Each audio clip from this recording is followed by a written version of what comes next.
I've never liked the woods much, not even as a child. There's something about how the trees press in from all sides, how the wind seems to carry whispers between their trunks. My sister Lena used to tease me for it. Said I had overactive city ears, whatever that means. But she loved the woods, practically lived in them. And when she went missing last October during one of her weekend hikes, I knew it wasn't just a case of poor footing or getting turned around. Something had taken her. Or maybe something had lured her. 3 weeks after she vanished, I finally gathered the courage to go looking myself. Authorities had already done their ground searches. Drones, dogs, helicopters, nothing. They called it off by day 5. Said she must have wandered too far off trail and gotten lost. That maybe by now the wolves had. I don't like thinking about that. It was a cold, overcast morning when I returned to the forest, pulling into the gravel lot at the trailhead Lena always used. Her little blue Civic was long gone. I was alone, the only car in the lot. The late autumn air was thin and sharp, hanging heavy with the scent of damp leaves and pine sap.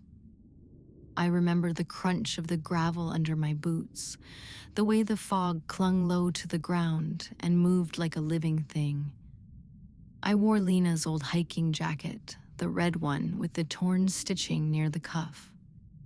Felt like armor in a way. The trail started easy, well-marked, worn smooth from years of use.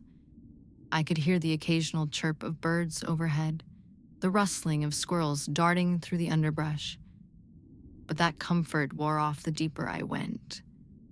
After the first mile, the signs of civilization vanished. No more trail markers, no footprints save mine. The woods grew darker despite the early hour, as though the trees above had thickened, forming a dense green-black canopy that swallowed the light. I followed a vague sense of direction from Lena's notes.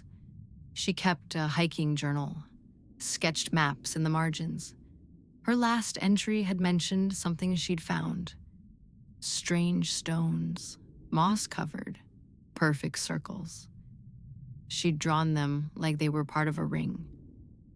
I assumed they were some geological formation, but now I'm not so sure.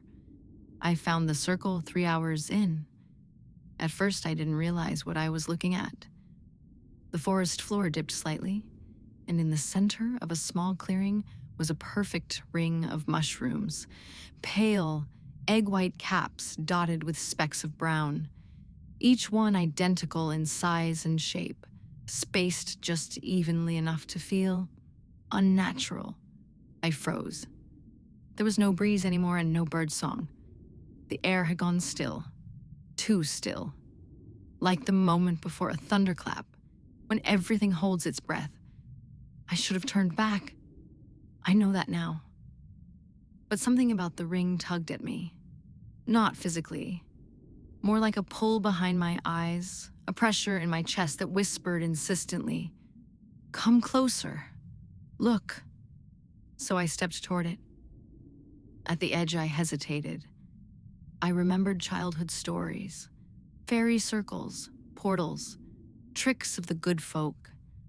Lena used to joke about them, told tales of people stepping into rings and vanishing, only to return decades later thinking only a night had passed.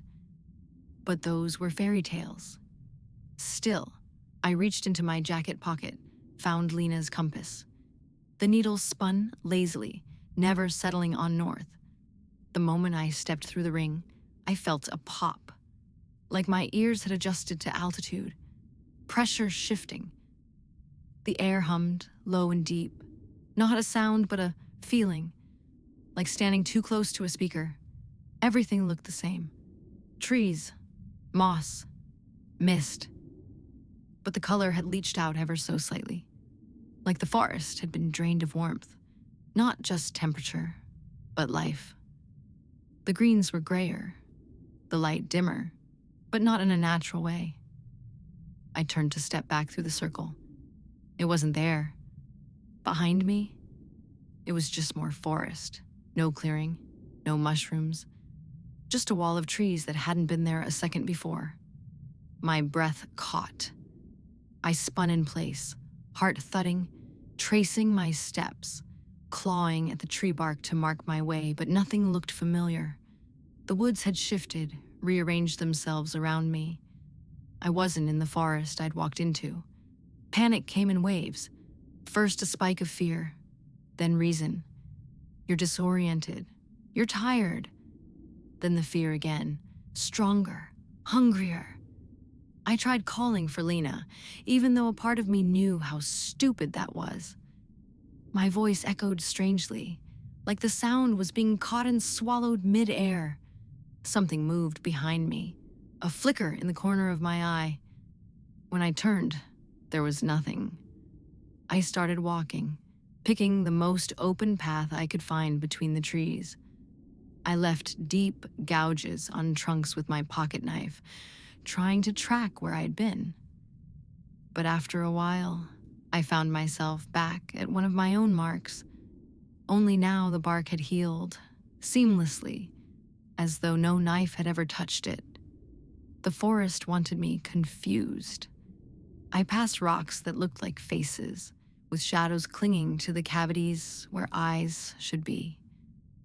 I heard music once, soft, distant, an airy melody that seemed to circle me without source. Every time I tried to follow it, it moved farther away, teasing. Time became slippery. My phone stopped keeping it.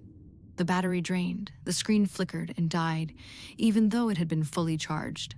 My watch spun its hands aimlessly, ticking backward. I don't know how long I wandered. Days, maybe.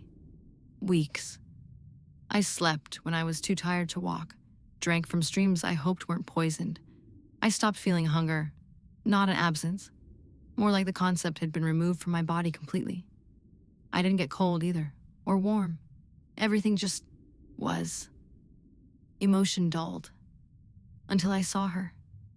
Lena stood between two trees, her back turned, hair tangled. Her red jacket, not the one I wore, but hers, clean and new. She didn't move when I approached, didn't turn when I called her name. I reached out, fingers trembling, and she turned her head just enough to reveal one eye. It wasn't Lena.